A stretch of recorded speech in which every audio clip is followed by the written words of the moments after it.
What's up guys and welcome back to my channel. ನೀವು ನೋಡ್ತಾ ಇದ್ದೀರಾ 350x Tech. ಸೊ ಇವತ್ತಿನ ವಿಡಿಯೋಲಿ ನಾವೇನು ಮಾಡೋಣ ಅಂದರೆ ವಾಟ್ಸಪ್ ಸ್ಟೇಟಸ್ನ ಯಾರು ಹಾಕಿರ್ತಿರೋ ಬೇರೆಯವ್ರ ಸ್ಟೇಟಸ್ನ ಹೇಗೆ ಡೌನ್ಲೋಡ್ ಮಾಡೋದು ಅಂತ ತಿಳ್ಕೊಳ್ಳೋಣ. ಸೊ ವಿಡಿಯೋ ಶುರು ಮಾಡೋಕ್ಕಿಂತ ಮುಂಚೆ ನೀವೇನೋ ನಮ್ಮ ಚಾನಲ್ಗೆ ಸಬ್ಸ್ಕ್ರೈಬ್ ಮಾಡ್ಕೊಂಡಿಲ್ಲ ಅಂದರೆ ಹೀಗೆ ರೆಡ್ ಕಲರ್ ಸಬ್ಸ್ಕ್ರೈಬ್ ಬಟನ್ ಒತ್ತಿ ಬೆಲ್ ಬಟನ್ ಮೇಲೆ ಕ್ಲಿಕ್ ಮಾಡಿ. ಸೊ ಬನ್ನಿ ಶುರು ಮಾಡೋಣ. ಗೈಸ್ ಇಲ್ಲಿ ನೋಡ್ತಾ ಇರ್ಬೋದು ನಿಮಗೆ ಇದೇ ಒಂದು ಅಪ್ಲಿಕೇಶನ್. ಸೊ ನೋಡಿ ಇಲ್ಲಿ 4.3 ರಿವ್ಯೂಸ್ ಇದೆ, 50+ ಮಿಲಿಯನ್ ಡೌನ್ಲೋಡ್ಸ್ ಇದೆ. ಸೊ ಇದೇ ಒಂದು ಅಪ್ಲಿಕೇಶನ್ ಸ್ಟೇಟಸ್ ಸ್ಟಿಕ್ಕರ್ ಸೇವರ್ ಅಂತ. ಸೊ ಇದು ಲಿಂಕ್ ಡಿಸ್ಕ್ರಿಪ್ಷನಲ್ಲಿ ನಾನು ಕೊಟ್ಟಿರ್ತೀನಿ. ಸೊ ನೀವು ಇಲ್ಲಿ ಓಪನ್ ಮಾಡಿದ ತಕ್ಷಣ ನಿಮಗೆ ಈ ಥರ ಒಂದು ಇಂಟರ್ಫೇಸ್ ಬರುತ್ತೆ. ಗ್ರೇಟ್ ಅಂದ ಮೇಲೆ ಕ್ಲಿಕ್ ಮಾಡಿ. ಸೊ ಇಲ್ಲಿ ನೀವು ನೋಡ್ಬೋದು, ನೀವು ನಮ್ಮ ಫ್ರೆಂಡ್ಸ್ ಹಾಕಿರೋಂಥ ಫೋಟೋಸ್ ಎಲ್ಲ ಇಲ್ಲೇ ಇದೆ. ಸೊ ಇಲ್ಲಿ ನೀವು ಸೆಕೆಂಡ್ ಆಪ್ಷನ್ ಮೇಲೆ ಕ್ಲಿಕ್ ಮಾಡಿದ್ರೆ ವೀಡಿಯೋಸ್ ಎಲ್ಲ ಇಲ್ಲೇ ಇದೆ. ಸೊ ಯಾವುದಾದ್ರೂ ಒಂದು ವೀಡಿಯೋನ ಸೆಲೆಕ್ಟ್ ಮಾಡ್ಕೊಳೋಣ ಇವಾಗ. ಸೊ ನೀವು ಇಲ್ಲೇನು ಮಾಡೋಷ್ಟಿಲ್ಲ ನೋಡಿ, ಈ ಸ್ಟೇಟಸ್ನ ನಮ್ಮ ರಿಲೇಷನ್ಸ್ ಒಬ್ರು ಹಾಕ್ಕೊಂಡಿದ್ದಾರೆ.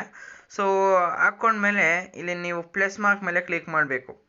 ಇಲ್ಲಿ ನೋಡಿ ಪ್ಲಸ್ ಮಾರ್ಕ್ ಮೇಲೆ ಕಾಣಿಸಿದೆಯಲ್ಲ, ಪ್ಲಸ್ ಮಾರ್ಕ್ ಮೇಲೆ ಕ್ಲಿಕ್ ಮಾಡಿದ್ರೆ ಇಲ್ಲಿ ನಿಮಗೆ ಶೇರ್ ಅಂತ ಒಂದು ಆಪ್ಷನ್ಸ್ ಇರುತ್ತೆ.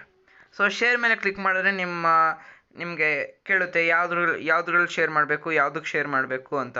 ಸೊ ಬ್ಯಾಕ್ ಬಂದು ನೀವು ತಿರ್ಗಾ ಪ್ಲಸ್ ಮಾರ್ಕ್ ಆ್ಯಡ್ ಬಂದಿತ್ತು.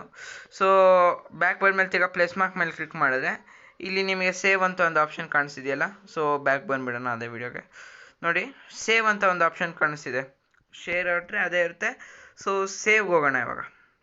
ಸೇವ್ ರೀಪೋಸ್ಟ್ ಸೇವ್ ನೋಡಿ, ವಿಡಿಯೋ ಸೇವ್ ಟು ಗ್ಯಾಲರಿ ಅಂತ ಬಂದಿದೆ. ತಿರ್ಗಾ ರೀಪೋಸ್ಟ್ ಮೇಲೆ ಕ್ಲಿಕ್ ಮಾಡಿದ್ರೆ ಡೈರೆಕ್ಟ್ ನಿಮಗೆ ವಾಟ್ಸಪ್ಗೆ ಹೋಗ್ತಿದೆ.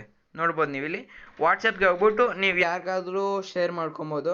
ಸೊ ಇಲ್ಲಿ ಬ್ಯಾಕ್ ಬಂದುಬಿಡೋಣ. ಸೊ ನೀವು ಇವಾಗ ಸೇವ್ ಮಾಡ್ಕೊಂಡಿರೋ ವೀಡಿಯೋನ ತೋರಿಸ್ತೀನಿ. ಸೊ ಇಲ್ಲಿ ನೋಡ್ಬೋದು ಫಸ್ಟ್ ವೀಡಿಯೋನೇ ಅದಿದೆ. ಸೊ ನಾನು ಅವಾಗೆ ಸೇವ್ ಮಾಡಿರೋದು ವೀಡಿಯೋ ಇದು. ಸೊ ನಿಮ್ಗೇನಾದರೂ ಈ ವಿಡಿಯೋ ಇಷ್ಟ ಆದರೆ ಲೈಕ್ ಮಾಡಿ, ಶೇರ್ ಮಾಡಿ, ಹಾಗೆ ಸಬ್ಸ್ಕ್ರೈಬ್ ಮಾಡಿ. ಸಿಗ್ತೀನಿ ನೆಕ್ಸ್ಟ್ ವೀಡಿಯೋದಲ್ಲಿ.